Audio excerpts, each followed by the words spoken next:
Halo teman Riata, bersama lagi sama Ika di sini. Kemudian saat ini, kemarin kita udah bahas bareng nih tentang beasiswa yang didapatkan oleh Mbak Yusi dengan beasiswa kantor. Nah, sekarang pada saat edisi kemarin tuh sempat nih jadi topik pembicaraan kan, nyari hosting susah, terus biaya hidup di Belanda seberapa mahal sih sebenarnya gitu. Nah, seperti yang kita tahu bahwa ada beberapa teman-teman di sini juga dapat beasiswa itu dia tidak memperoleh budget yang besar ya Mbak ya. Maksudnya mereka dapat alokasi mungkin tidak sesuai ekspektasi yang mereka harapkan gitu. Nah sebenarnya ekspektasi itu standarnya apa kan beda-beda ya Mbak. Kita perlu tahu dulu nih sebenarnya berapa sih biaya hidup di Belanda itu sampai kita merasa ini cukup atau kita perlu melakukan sesuatu hal supaya dana kita tuh tercukupi gitu. Nah bersama saya sudah ada nih teman rekan saya yang sudah lama banget sebelum saya di Belanda, yakni ada Mbak Novika. Boleh Mbak diperkenalkan Mbak? Halo semuanya, saya Novika. Saya di sini lagi studi juga. Saya juga menerima beasiswa dari salah satu institusi dari Indonesia. Saat ini penelitian saya tentang dunia anak-anak autisme. Jadi mengolah data berdasarkan data-data anak-anak yang memiliki sindrom autisme. Nah, kenapa kita undang Mbak Novika di sini? Pertama, saya ini kan masih single ya di sini. Maksudnya di sini saya tinggal sendiri, sedangkan Mbak Novika ini kebetulan membawa keluarganya ya. Bisa juga dicek di YouTube-nya kalau teman-teman mau tahu siapa yang Mbak Novika. Oke. Nah, sekarang gini ceritanya. Kita mulai dari apa sih perbedaannya hidup di Belanda sendiri sama yang berkeluarga. Itu sebenarnya apa tuh Mbak yang pernah Mbak tahu dari pertama awal kali datang gitu? Pasti kan sudah beda ya keputusan antara saya yang single sama yang berkeluarga, mungkin jatuhnya lebih banyak yang harus dipersiapkan gitu kan Mbak. Sebenarnya pada saat sebelum keberangkatan sini apa aja sih yang Mbak pertimbangkan gitu untuk membawa keluarga? Yang jelas itu tempat tinggal karena komponen terbesar dari biaya hidup di Belanda itu apartemen, tempat kita tinggal. Kalau untuk single kan kita bisa cuma sewa kamar, sewa kamar saja. Benar. Nah, biaya kamar itu paling murah sekitar 300 euro. 300 euro Itu kecil banget ya. Dan mungkin aksesnya juga jauh dari ini ya Mbak, dari kampus ya. Iya. Kalau pengalaman saya cari itu rata-rata kalau seandainya kita tipikal sendiri dan benar-benar mau sendiri, kayak contoh perabotan sendiri, kemudian kamar sendiri, dan kita tidak sharing sama orang lain, itu budgetnya pasti di atas 550 ya Mbak. Andaikan 550 kita dapat bagus itu dengan fasilitas semua, mungkin kita dapat tunjangan dari pemerintah yang aku tahu dari salah satu providernya di Land to Stay kan Mbak. Nah beda cerita kalau kayak saya yang single cuma satu kamar tapi sharing sama teman-teman yang lain gitu ya Mbak.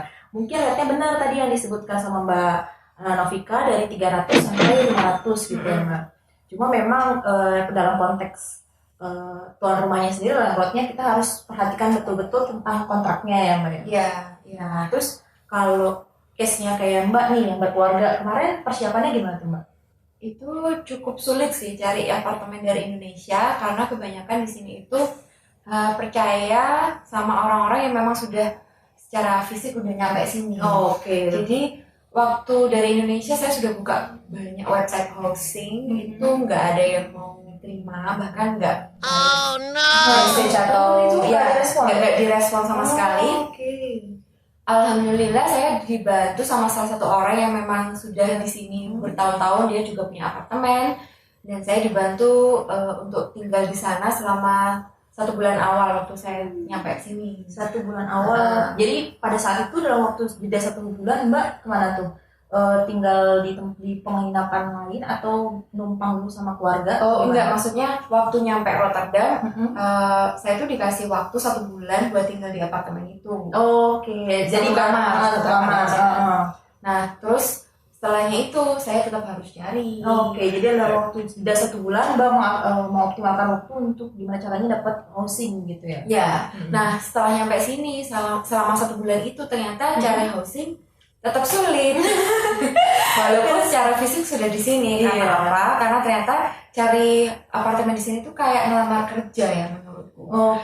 Berarti banyak yang butuh tapi sedikit kemungkinannya dapat. Satu gitu. Itu, kedua kita tuh diseleksi. Jadi walaupun kamu punya duit banyak, tabungan banyak, udah pasti bisa bayar lah ya. Iya. Atau kamu mau bayar 2 kali lipat pun itu belum tentu kamu dipilih sama si agen atau si owner rumahnya buat ngasihin rumahnya buat kamu. Sebenarnya kalau kesulitan yang Mbak rasain pas dari saat pemilihan housing ini, apa sih faktor terbesarnya gitu yang dari beberapa landlord ataupun yang agen pembantu pencarian rumah, sebenarnya apa sih yang mereka prioritaskan gitu selain kestabilan ekonomi? Maksudnya kan kita harus bukti pendapatan gitu ya Mbak. Sedangkan kalau saya nih kemarin yang single, kita nggak harus tuh Mbak masih bukti dapat bisa mampu bayar atau enggak, malah justru landlordnya santai banget gitu. Bahkan meskipun landlord itu dari orang Indonesia yang tinggal di Belanda gitu, mereka lebih welcome gitu. Oh tahu nih, oh kamu anak Indonesia ya mau kuliah di sini, kuliah apa? Ya cuma sekedar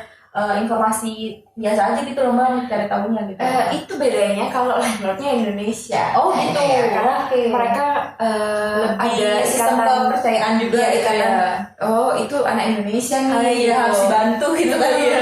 Tapi kalau udah bukan orang Indonesia, memang dari agen-agen yang ada di sini, mereka pasti minta slip gaji 3 bulan terakhir. Slip gaji 3 bulan terakhir. Terus tabungan itu ada berapa?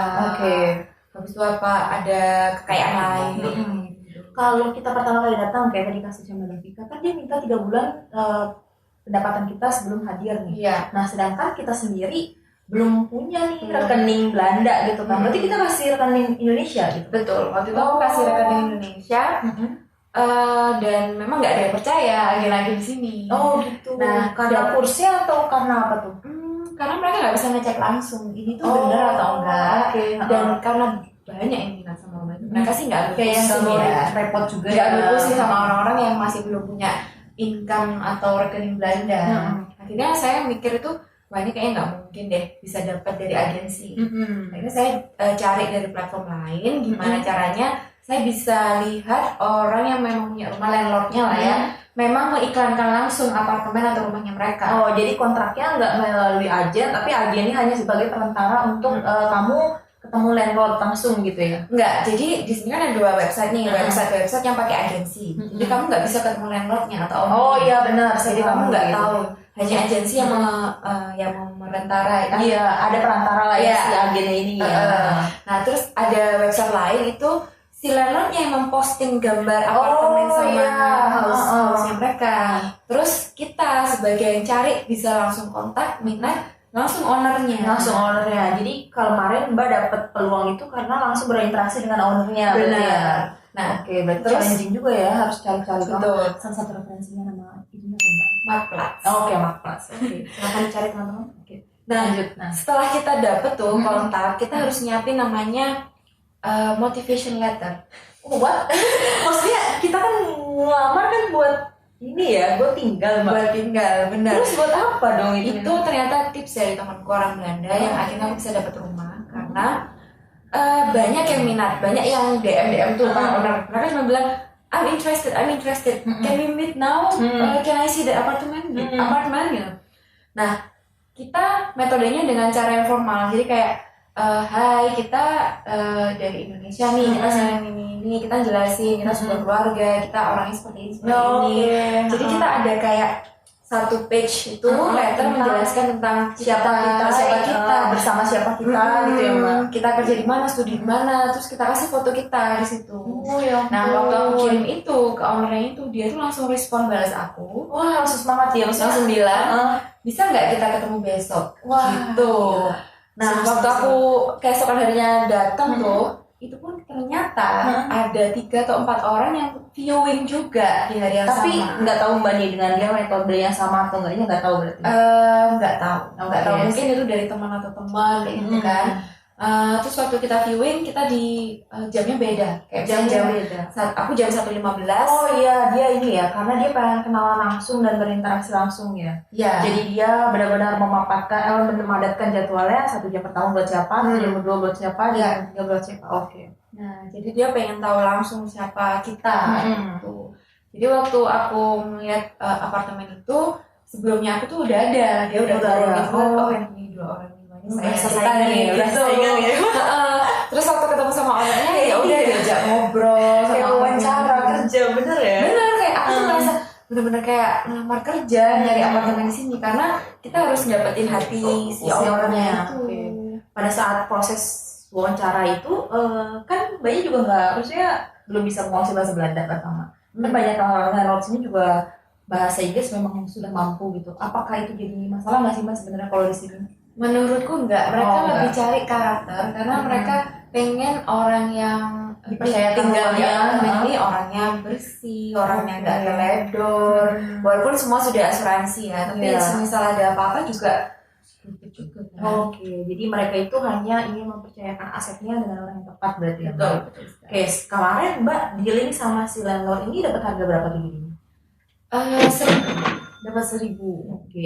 1.000 itu sudah termasuk include atau Belum. eksklusif? Belum. Oke, jadi kalau teman-teman di sini untuk menyewa rumah baiknya diperhatikan baik-baik ya Mbak. Secara kontrak pertama kayak tadi ada inklusif, kemudian apakah inklusif itu udah termasuk air, gas dan listrik gitu ya. Nah, kalau seandainya inklusif kayak Mbak Novika tadi itu kasusnya berarti listrik, wifi dan lain sebagainya itu ditanggung sendiri oleh Mbak Novika dan tergantung pemakaian pribadi gitu kan ya Mbak.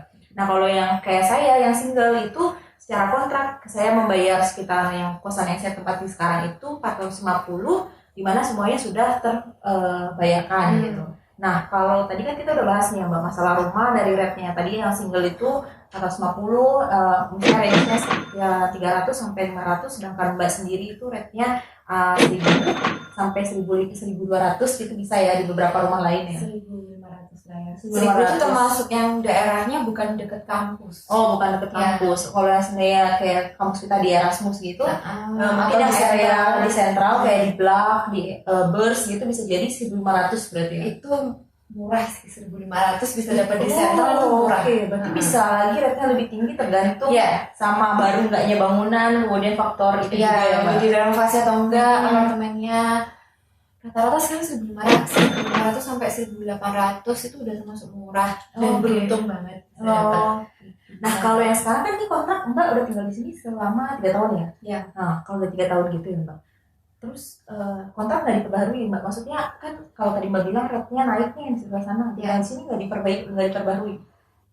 Kebetulan owner saya kayaknya baik ya. Alhamdulillah. Jadi yang penting buat dia itu sepakat 1 tahun tinggal di sini, nggak lebih nggak kurang dari 1 tahun terus keluar. Terus setelah 1 tahun aku bisa keluar dari sini 1 bulan sebelumnya, pokoknya ngasih info dulu gitu biar dia bisa mencari yang akan tinggal selanjutnya gitu ya Mbak. Jadi warna notice ya Mbak. Nah, oke, berarti kita udah dapat nih biaya tinggal 450, kalau bawa keluarga 1.000 ya, 1.000 lah kita ambil yang dari contoh kita dulu ya Mbak. Kemudian kita masuk ke sesi berikutnya biaya makan. Kayak biaya makan. Kalau saya pribadi karena saya kurang suka karena saya sukanya kan makanan segar yang sayur-sayur tapi yang simpel ya Mbak. Maksudnya kayak kita buat sop aja atau buat tumis gitu. Nah, saya juga orangnya masih ragu nih untuk mencoba menu-menu baru karena saya memang agak malas masak sebenarnya ya Mbak. Jadi kalau saya bilang sendiri, saya lebih suka untuk belanja di pasar kalau saya. Cuma karena kemarin beberapa kali ada corona gitu, sebenarnya sempat shock juga sih sama harganya supermarket Mbak. Karena biasa beli sayuran di pasar, itu kan kita bisa langsung 1 euro udah banyak gitu. Terus yang ini paling 1,5 sampai jarang lah sampai harganya 2 euro tuh jarang banget kan Mbak. Rata-rata kita bisa ngecer juga kan sesuai kemauan kita gitu. Sedangkan di supermarket bisa tapi dengan rate-nya udah lebih tinggi gitu kan bedanya gitu. Kita bisa ngecer tapi memang kadang kalau di pasar challenge kita cari kualitas yang bagus gitu kan Mbak. Nah, kalau saya pribadi karena saya sukanya di pasar jadinya saya udah nggak ada masalah tuh sama biaya hidup. Maksudnya kalau secara makan saya budgetkan diri saya itu sebelum pulang pergi kampus itu misalnya sekitaran 100 sampai 150 karena kadang saya ada konsumsi kopi Mbak di kampus gitu. Dan itu bayar. Iya, dan itu bayar. Kalau saya masih bayar nih kenanya. Nah, 1 cangkir kopi kan di kampus itu yang paling murah itu sebenarnya sekitaran 0,75 euro atau 0,8 euro gitu ya Mbak. Oh iya. Ya, nah itu memang kopi yang di perpus yang menurut saya paling enak gitu kan Mbak. Nah, jadi itu kadang bisa jadi rutin karena tergantung studi kan Mbak. Iya. Nah, kalau Mbak sendiri nih dari Mbak berapa sih yang Mbak, karena kan Mbak punya suami sama anak nih. Nah, itu kan biasanya udah beda nih cara ngelola keuangannya gitu. Mungkin tipsnya bisa menarik nih buat teman-teman yang single tapi ternyata suka masak, karena Mbak juga suka masak, mungkin punya banyak experience atau bumbu-bumbu yang mau dicari gitu. Nah, kalau Mbak sendiri gimana tuh? Ya pastinya satu belinya di pasar, itu udah paling murah, opsi paling murah. Oke. Sayur sama ikan, Sayur sama ikan laut. Oke. Kalau yang kedua itu beli daging sama ayam itu di namanya Selangkrai ya. Selangkrai itu tempatnya ini kan Mbak, tukang tukang daging daging ya, ya. sama ayam yang halal. yang halal. Yang halal. Dan Selangkrai itu pun itu harganya beda-beda. Ada yang benar. agak mahal dikit, €1, ada yang udah murah fresh lagi. Nah itu jadi ada nih langgananku di sini. Iya benar. Itu selalu belinya di situ. Oke, jadi penting juga nih buat tahu rate-rate harga ya Mbak. Jadi karena kayak beberapa supermarket juga punya keunggulan produk masing-masing ya Mbak. Kayak contoh kita di Indonesia mungkin ada barang yang kita tidak temui di Alfamart tapi ada di Indomaret atau sebaliknya gitu ya Mbak. Nah di sini juga sama ya Mbak, walaupun sebenarnya semuanya sama tapi biasanya mereka tuh lebih kayak siapa sih importirnya gitu ya Mbak. Siapa importirnya, kemudian kayak kita orang-orang Asia yang suka bumbu-bumbu pekat gitu. Nah mungkin kita lebih cocok belanja di Amazing Oriental ya untuk secara bumbu dan keunikan bumbu cita rasa Indonesia gitu ya, cita rasanya Asia gitu. Tapi udah kayak contoh tahu pun dia punya banyak opsi gitu ya Mbak, dan tempe katanya ada juga yang bilang tempenya Oriental lebih enak dibanding tempe yang lain gitu Mbak. Saya sih nggak tahu bedanya di mana gitu kan. Nah cuma ada lagi kayak kelemahan dari si Oriental ini, mungkin dia nggak nyediain terlalu banyak sayuran segar ya Mbak ya. Nah dia sayuran segarnya lebih prioritas ke yang daun-daun hijau, tapi nggak yang ke wortel gitu-gitu, dia lebih banyak di toko lain ya kan. Jadi kita bisa jadi kita mau belanja ke supermarket itu ke 3 tempat yang berbeda atau ke 4 tempat yang berbeda gitu kan ya Mbak. Iya, kalau buat kita orang Indonesia masak-masak Indonesia ya sulit sih kalau memang cuma ke satu tempat ya. Karena di pasar pun nggak ada. Kalau masalah bumbu-bumbu itu tetap toko Amazing Oriental. Which is juga ya nggak murah sih. Iya nggak murah. Tapi karena lagi karena kita cinta rasanya ya Mbak. Mungkin karena lidahnya sudah terbiasa. Jadi daripada ngambil resiko mencoba hal yang baru yang belum tahu itu, kadang kan juga cocok-cocokan ya Mbak ya. Kadang kita pernah nyoba bumbu lain pun belum tentu dia cocok, kayak Mbak cerita sama saya dulu terkait pertama kali saya datang ke sini, yang Mbak bilang saya nyobain bumbu bolognese tapi Mbak bilang ya ada beberapa referensi dari Mbak juga gitu kan. Nah itu yang perlu dicermati juga. Nah balik lagi tuh Mbak sama yang casing yang pemilihan tadi. Itu Mbak gimana tuh? Gimana Mbak mengalokasikan habit belanja untuk keperluan makan keluarga gitu? Dulu sebelum anak lahir kita budget misalnya anggap aja 150 ya. Lumayan tuh mepet 150. Nah awalnya tuh saya tuh pengennya di list kayak misalnya belanja apa sih ini terus yang paling murah di toko mana. Saya tuh udah sampai episode kayak gitu Mbak. Sempet, dan itu di sini ada juga namanya reklame folder. Aku folder yang tiap minggu itu selalu ada kupon diskon lah, kayak diskon misalnya anggur minggu ini di supermarket A lebih murah, tapi minyak goreng mahal. Nah, tapi minyak gorengnya di supermarket B itu murah. Jadi pernah tuh sempat dalam 1 minggu aku itu ke 3 tempat supermarket yang berbeda demi ngedapetin barang yang itu yang paling murahnya gitu. Benar-benar. Tapi lama-lama capek juga setelah dihitung-hitung. Penghematannya nggak terlalu signifikan. Nggak signifikan menurutku ya. Kecuali memang kamu yang signifikan menurutku misalnya kamu suka salmon nih. Salmon di pasar salmon tuh harganya ya lebih murah dibanding kalau setengah itu terakhir tuh kalau salah 9 sampai 10 tergantung ini Mbak, tergantung bagian mana. Benar. Itu kita harus nyari juga tuh beberapa ikan. Betul. Nah kadang di supermarket tuh lagi bidding salmon benar-benar murah. Kamu suka ya itu worth it lah, signifikan. Tapi kalau barang-barang yang udah saklek kayak minyak goreng, sayuran gitu juga nggak terlalu ya Mbak. Roti, kalau roti di sini lebih murah ya Mbak. Kayak gitu-gitu tuh kalau belani, apa sih berusaha yang banget gitu ke tempat-tempat 3 supermarket yang berbeda, akhirnya capek. 1 capek di usaha, 2 juga ya mungkin gak ada biaya transport kalau naik sepeda, tapi kalau harus naik tram kita kecuali kita udah langganan gitu ya. Akhirnya yang aku lakukan tuh sistemnya aku bagi, misalnya aku sekarang nggak €200 per bulan ya. €200 itu bulan ini seminggu biasanya 4 berarti dalam 1 minggu €50. Nah aku bagi €50 per minggu, apapun yang aku belanjain maksimal minggu itu €50. Oke. Nah misalnya apa yang habis itu prioritas aja. Jadi sekarang tuh aku ada notes kayak di daftar dapur. Saya ini minyak goreng lagi habis, aku tulis di situ.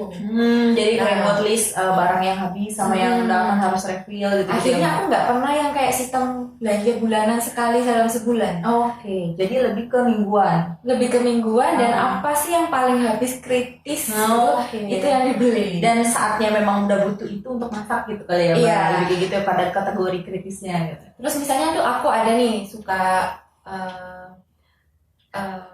yang sesuatu yang memang harus dibeli tapi sebenarnya nggak kritis, bisa diganti sama yang lain. Contoh kalau mamanya kayak beli apa tuh? Apa ya? Contohnya aku nih ada itu becel apa sih tuh yang kayak margarin yang buat goreng-goreng. Benar. Yang lebih sehat lah Iya. ya. Nah itu kan sebenarnya bisa digantikan sama oil ya. Iya benar. Goreng. Tadi sama kayak olive oil itu udah sehat sama sehatnya gitu. Walaupun harganya mungkin tapi mahal. lebih mahal nih dan sebenarnya kemasakan lebih enak. Iya. Cuman misalnya habis nih, tapi minyak goreng masih ada minggu ini. Tapi ada barang-barang lain yang lebih kritis, misalnya sayur yang habis, aku akan akhirnya minggu itu nggak beli becel, aku nggak beli itu. Jadi lebih menggantikan dengan bahan lain yang kira-kiranya secara rasa Ya udah pakai yang ada aja, gitu ya. minyak goreng masih ada ya udah pakai itu aja. Nah dari situ aku kerasa lebih simpel buat belanja, nggak yang mikir, aduh ini gimana nih gini Cuma gitu. banyak gitu ya, Yang penting seminggu 50 euro udah. Oke. Berarti kalau dari situ kita lihat ya perbandingannya saya yang agak boros dan Mbak Novika yang sangat mempertimbangkan segala hal masakan yang akan dimasaknya. Kita bisa lihat perbandingannya. Jadi kalau seandainya kita ambil rata-rata, mungkin kalau andai kata saya ambil dengan pemilihan lebih bijak kayak Mbak, mungkin bisa dapat 100 euro kali ya Mbak. Iya. Nah kemudian maksimal 100 euro, sedangkan kalau Mbak Novika sendiri 200 euro untuk yang berkeluarga. Oke, selanjutnya kita masuk ke sesi transportasi, Mbak. Dari transportasi sendiri, sebenarnya kan kayak tadi, kenapa kita pilih rumah itu jadi challenge? Karena kita sebenarnya pengen banget deket kampus, biar cepat. Kemudian kalau kita harus begadang, habis itu kalau nggak kita harus lama kerja kelompok dan sebagainya, itu memang lebih enak di kampus, dekat area kampus. Jadi kita merasa aman juga untuk pulang ke rumah ya, Mbak. Nah, kalau saya sendiri, karena saya mengambil prioritas pada saat kemarin itu adalah tipe landlordnya saya maunya Indonesia gitu, jadi saya agak jauh nih lokasinya sama tempat tinggal. Jadi kalau saya harus langganan metro, kartu transportasinya disebutnya OVI Chip Card ya Mbak ya. Nah di sana biaya saya karena saya masuk di 2 area itu disebut biaya saat ini sekitar 89 euro kan Mbak. Nah itu beda lagi kalau kita naik transportasi kayak kita mau keluar kota, kayak contoh kita mau jalan-jalan dari Rotterdam ke Delft gitu ya Mbak. Itu ada lagi kartu langganan lagi dari NS ya untuk yang transportasi melalui kereta gitu. Ya. Nah biayanya sendiri beda-beda nih. Ada yang kita langganan di weekend free ya Mbak. Weekend free itu sekitar 32 euro ya kan Mbak. Nah kalau Mbak sendiri nih buat yang berkeluarga kan jauh nih dari rumah ke kampus. Misalnya kan ada 2, kalau Mbak Novika ini ada 2 tugas ya Mbak.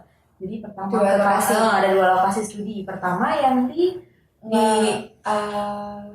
kampusnya pusat sendiri, satunya di rumah sakit. Ya oke. Nah karena kedua tempat ini gimana tuh Mbak? Gimana Mbak ngelakuin penghematan atau maksudnya berapa biaya totalnya dari semua kebutuhan perjalanan yang Mbak untuk transportasi? Tahun pertama itu belum bisa naik sepeda, belum bisa masih capek baca situasi masih adaptasi. Paling hemat ya itu subscribe Chip Card itu udah paling hemat karena 2 regio udah bebas mau yang ke lokasi kampus mau lokasi rumah sakit itu hemat. Nah tahun ke masuk 2 ketiga itu udah mulai bisa naik sepeda. Nah kalau itu akhirnya aku itu naik sepeda dari rumah ke rumah sakit karena lokasinya nggak terlalu jauh. Nah kalau untuk yang ke kampus yang satu lagi baru naik metro. Jadi secara langganan tetap langganan atau enggak? Udah. Karena kebetulan aku juga bisa ngatur berapa hari di rumah sakit, berapa hari di kampus. Itu bikin sangat hemat sih. Jadi akhirnya aku bikin 3 hari di rumah sakit, 2 hari di kampus atau sebaliknya. Nah itu kan pas lagi pertama kali datang tuh juga sempat Mbak, aku mikir gitu kan, cuma setahun nih di Belanda, tapi kan karena aku ngukur, ternyata rumahku jauh banget nih dari ke kampus gitu kan. Nah tapi teman-teman tuh kan banyak Mbak yang bilang nih dari Indonesia gitu pada saat pencarian gitu, nyari sepeda aja bla gitu. Gimana sih Mbak sebenarnya tantangan nyari sepeda sendiri gitu? berapa sih harganya buat sepeda gitu, kayak kita biar tahu nih kalau seandainya kita ganti dengan biaya saya tadi yang setiap bulan bisa jadi 89 euro kan sangat worth it ya Mbak untuk dihemat gitu. Iya. Apa tuh kalau apa cara tips dan triknya untuk dapetin sepeda? Kalau mau beli, sarannya satu jangan beli baru. Udah jangan beli mahal baru. banget. Bagaimana sih sempat lihat itu ada lah di atas 300 euro itu juga ada gitu. Tapi ada juga yang 100 euro ke atas juga ada. Cuma mungkin kayak sepeda ontel Mbak. Gitu. Kita nyaman kali ya. Masalahnya seberapapun duit yang kamu punya, kamu bisa beli sepeda baru, itu pasti jadi inceran buat orang. Oh, incarannya maksudnya dicuri. Oke. Jadi kalau orang bilangnya kalau belum pernah kehilangan sepeda, berarti belum pernah tinggal di Belanda. Oke. Apalagi sepeda baru itu udah jadi incaran banget. Jadi saranku sih beli yang second aja, karena sepeda second di sini juga masih sangat tangguh. Masih bagus ya. Dan belinya kalau bisa dari orang Indonesia, jadi tanya-tanya yang udah pulang. Terus mungkin bisa komunikasi sama PPI Rotterdam kali ya Mbak. PPI atau di ini grupnya ada juga Indonesian Living in Netherlands. In Rotterdam itu. Tapi itu di Facebook ya Mbak paling ya. Oke. Facebook. Jadi dari segi transportasi bisa juga tuh caranya dihemat ya Mbak, dengan tergantung lagi rate-nya. Mungkin kalau dari kesimpulannya rata-rata yang bisa kita bilang itu andaikan kita anggap normal mungkin sekitar 50 euro kali ya Mbak, dengan kemungkinan kita belanja dengan kita naik metro juga karena tadi ya, kalau tergantung apa yang kita mau beli gitu. Nah selanjutnya nih kita udah masuk ke sesi ini, mungkin jatuhnya terakhir tinggal ini ya Mbak, sesi jalan-jalan atau sesi ya traveling dan bagaimana kita menghabiskan waktu luang kita gitu. Mbak sendiri ada nggak sih ngalokasiin budget buat ini gitu? Ada, jadi kalau bisa tiap bulan itu nabung. Jadi nabung ya tujuan untuk jalan-jalan. Kalau di awal-awal tahun karena memang ngepas banget sama yang dikasih biaya hidup, sama dikasih sama beasiswa sama yang keluar, hampir nggak ada yang bisa ditabung untuk jalan-jalan ya. Mungkin jalan-jalannya bisa tapi dalam lingkup Belanda. Jadi pakai kereta aja. Kereta tadi. Tapi kalau mau yang keluar Belanda ya memang harus nabung paling enggak sebulannya 50 sampai 100 gitu ya. Baru mungkin jalan-jalan terdekatnya mungkin kayak Belgia. Wajib lah Belgia, terus kemudian Paris yang dekat juga, Jerman gitu ya. Itu mungkin lebih terjangkau secara biaya ya Pak. Dan ini rajin lihat tiket promo. Ya karena di sini juga lumayan banyak nih tiket-tiket promo yang bisa kita cari kalau memang kitanya mau kulik-kulik ya Mbak, sebenarnya ada aja ya gitu. Nah balik lagi kalau untuk kan tadi kalau saya sendiri karena lagi sesi corona jadi saya nggak bisa cerita banyak Mbak tentang perjalanan. Nah kalau di sisi lain nih kan kadang kita juga butuh ganti baju, kemudian karena kita juga mau cari, karena mungkin pada saat 3 bulan pertama kan kita adaptasi ya mungkin ya. Dari segi pakaian kita akan jadi pada saat mereka datang kan rata-rata start mulai itu di bulan September atau ada lagi yang mulai nanti Januari gitu. Mereka kan udah pada udah mau peralihan ke musim dingin gitu dari kita negara tropis ya. Ada tips nggak sih buat dapetin baju yang secara harga miring tapi masih aman buat kita yang nggak biasa dingin gitu? Iya. Bayanginnya sih kalau kayak gitu berarti beli jaket-jaket winter kan yang mahal ya. Mahal. Kalau aku sih nyaranin mungkin bisa pergi ke Roermond. Ya Roermond untuk yang ini outletnya Belanda ya. Di situ siapin duit. Mungkin pas lagi awal kita harus 500 termasuk sepatu berarti ya. Jaket 200 lah maksimal. Iya, karena dia rate itu bisa kalau kita dapatnya hoki bisa dapat 100 ya paling murah. Iya. Paling mahalnya rate-nya tengah-tengahnya 150, paling mahal 200 itu ada gitu. Ya. Dan kalau bisa memang beli yang waterproof. Karena itu untuk kayak sepatu atau jaket? Semuanya. Jaket sama sepatu itu wajib waterproof. Karena di sini entah summer, entah spring, entah winter itu pasti akan ada hujan. Beli yang bagus supaya nggak beli-beli lagi. Itu malah menghemat. Kalau kamu pokoknya asal beli, udahlah beli, ini murah nih cuma 10 euro nih jaket winter, tapi ternyata masih terasa dingin lah ya. Terus modelnya juga ternyata kok aku nggak kece pakai ini. Akhirnya kamu cari lagi dan itu lebih banyak habisin uang lagi. Iya, beli satu kali yang memang bagus sekalian, tapi itu bisa kamu keep sampai winter tahun depannya lagi. Nah kalau Mbak sendiri ada brand rekomendasi nggak buat teman-teman nih yang kira-kira sesuai dengan spek kondisi Belanda, walaupun tidak sepenuhnya, kadang kita kan memang masih harus pakai, tergantung kekuatan kita ya, kadang kita di dalam masih harus pakai jaket lagi gitu ya Mbak, jadi double jaket gitu. Jujur aku udah beli jaket tuh banyak banget selama di sini. Terus akhirnya aku menemukan satu jaket yang itu sebenarnya bisa dipakai semua musim. Itu jaket, boleh Mbak nyebut merek? Iya nggak apa-apa, karena itu buat memberikan rekomendasi. Jaket biasanya The North Face atau Jack Wolfskin yang tipenya itu dua double. Oh yang double yang ada yang buat winter. Ya jadi dia bisa beberapa musim gitu ya? Ya biasanya namanya dry fan atau enggak yang triple gitu. Trisap nih. Trisap. Sama itu ya? Limit. Ya ada limit kayak gitu. Jadi kalau misalnya summer bisa pakai satu lapisnya, nanti kalau winter bisa dipakai dua lapisnya. Dan itu ke badan itu pas ya. Ya kayak dia model ikutin model tubuh gitu ya Mbak. Modelnya long last menurut Iya. Tapi nggak bisa sekece-kece Korea sih. Iya, Kalau Korea kan itu dia modelnya panjang ya kan Mbak. Bisa. Tapi itu misalnya kamu beli satu itu jaket, udah kamu mau hemat, mau kamu jalan-jalan kemana, musim apa aja tuh kayaknya udah nggak ada masalah ya Mbak. Ready for all. Iya benar. Terus kalau untuk sepatu sih selama ini aku nyaman pakai Timberland. Timberland itu udah waterproof, juga dia nggak berat, pakai jalan jauh juga nggak capek. Oke.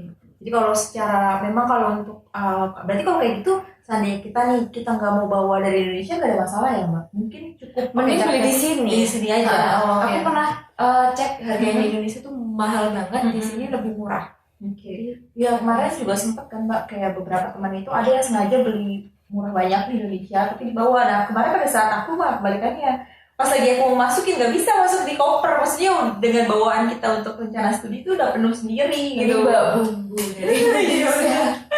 Nah kalau berarti kan dari segitu udah cukup ya Mbak ya, dari rumah kita udah bahas, dari makanan kita udah bahas, dari transportasi udah bahas, dan dari sesi travelingnya sendiri kita udah bahas ya Mbak. Berarti dari total nih Mbak, kira-kira kalau saya kan saya hitung itu seandainya kita punya uang 900 euro, kita bisa cukup dengan 700 euro dengan tripsnya dari Mbak Novika tadi untuk yang gimana cara belajar mulai berhemat, bagaimana kita nentuin tempat belajar dan sebagainya. Nah kalau untuk ibu berumah tangga sendiri berapa tuh Mbak? Minimal. Iya minimal yang kisarannya berapa tuh? 1.500 ya. 1.500 ya. Tapi itu dengan kondisi dapat rumah yang lebih murah lagi ya Mbak harganya ya. Kalau tadi kita di pusat kota udah agak susah ya Mbak, nggak dapet ya, bisa lagi lebih dari atas gitu ya. Dan itu sulit untuk jalan-jalan ke luar negeri. Karena misalnya kamu bawa suami sama anak dengan 1.500 saja udah pas udah hidup sehari-hari, ya kamu harus korek tabungan sendiri. Harus bijak-bijak mengelola uangnya berarti ya Mbak. Bukan berarti dana yang kita dapat itu tidak cukup sebenarnya ya Mbak, tapi gimana caranya kita mengelolanya aja dengan baik gitu kan, jangan sampai kita jadinya bablas nggak terkendali gitu kan. Oke teman-teman, jadi sekian dari tips kami berdua. Kalau teman-teman ada pertanyaan silahkan komen di bawah, nanti kita berdua akan coba bantu-bantu. Oke.